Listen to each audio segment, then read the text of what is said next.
Hello guys, welcome back again to YouTube channel. Masih bersama saya di Tutor Sukses ya. Tutorial, tips dan trik yang membantu dalam kehidupan kawan-kawan. Buat yang baru pertama kali disinggah channel ini, jangan lupa subscribe karena subscribe itu gratis ya. Dan kali ini kita akan berbagi tips dan trik ya, belajar tentang psikotes untuk adik-adik atau kawan-kawan, bapak ibu sekalian yang mau ujian CPNS atau Polri, Akpol, juga adik-adik yang mau UTBK atau UM, atau yang mau cari kerja atau psikotes ya. Kali ini kita ke materi tentang tes pengelompokan kata ya. Manfaat kita belajar tes pengelompokan kata ini sebenarnya ini untuk mengidentifikasi atau mengelompokkan kata yang mempunyai kesamaan atau kemiripan ya.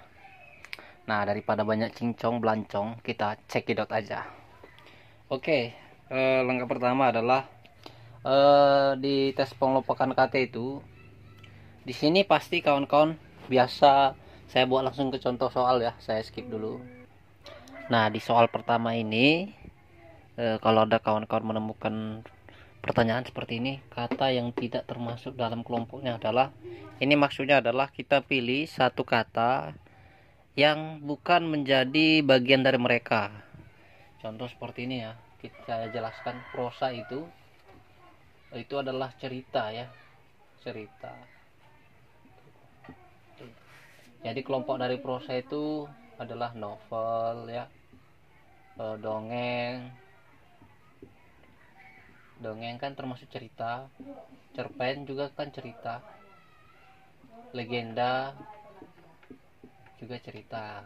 Nah, sedangkan syair itu bukan termasuk cerita, karena syair itu termasuk dengan lebih ke arah puisi dia ya, lebih dominan ke arah puisi, syair, sajak ya.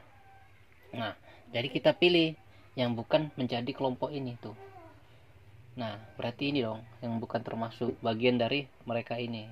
Jadi kita cari satu kata yang bukan satu kelompok dengan option-option yang ada ini itu. Jadi triknya adalah kawan-kawan tahu dulu kelompok-kelompok kata ini dia tergolong dalam apa, dan lihat kawan-kawan perhatikan kata yang bukan menjadi bagian dari kelompok tersebut ya. Oke, kita lanjut aja ya. Kalau masih bingung ke soal yang kedua, saya skip dulu. Nah, di soal kedua ini bisa kawan-kawan lihat ya. Nah, kalau cara menjawab soal ini, nah perhatikan ini pasti meja termasuk kata benda ya, lemari kata benda. Kita golongkan mereka ke satu kelompok yang itu kita rasa itu dalam option-option itu bisa dalam satu golongan dari melihat opsi jawaban yang ada ya.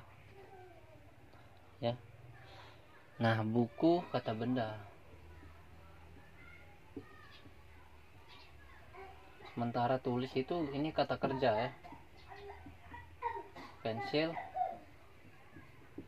kata benda. Nah, baca soalnya. Kata yang tidak termasuk dalam kelompoknya ya. Tuh.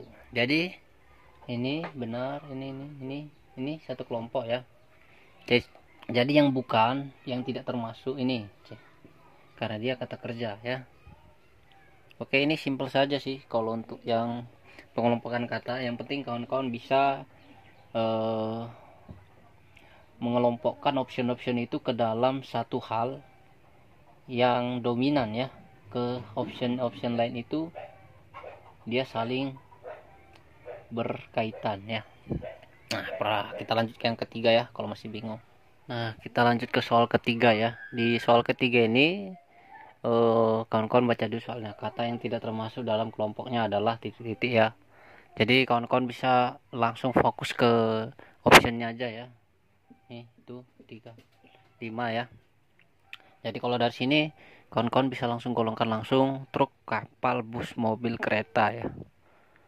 Nah, kalau di sini bisa kita langsung, kalau saya sendiri, saya pasti langsung ke, oh ini angkutan darat ya. Truk kan ada di darat tuh, kapal di laut ya, bus di darat ya, mobil di darat, kereta juga di darat ya. Nah, jadi kan langsung dapat tuh jawabannya tuh. Yang tidak termasuk dalam kelompoknya ya inilah, karena dia sendiri, dia di laut ya. Jadi kawan-kawan bisa ilustrasikan kira-kira pendekatannya mereka dalam satu kelompok apa ya gitu. Kalau belum dapat secara umum, lebih ke spesifik ya. Nah, kalau masih ada yang belum paham, kawan-kawan bisa langsung ya menanyakan di kolom komentar. Dan kalau trik dari saya itu intinya itu sih perbanyak kosakata, yang kedua itu lihat opsi jawaban, yang ketiga coba kelompokkan dalam hal-hal yang umum. Kalau hal-hal yang umum belum dapat, buat ke hal-hal yang khusus ya. Seperti itu saja sih dari saya. Semoga kawan-kawan terbantu melalui tutorial ini, tips dan trik ini. Semangat, saya yakin kalian pasti bisa, karena psikotes itu mengenal kepribadian kalian, pola pikir kalian, dan lebih ke arah karakter kalian.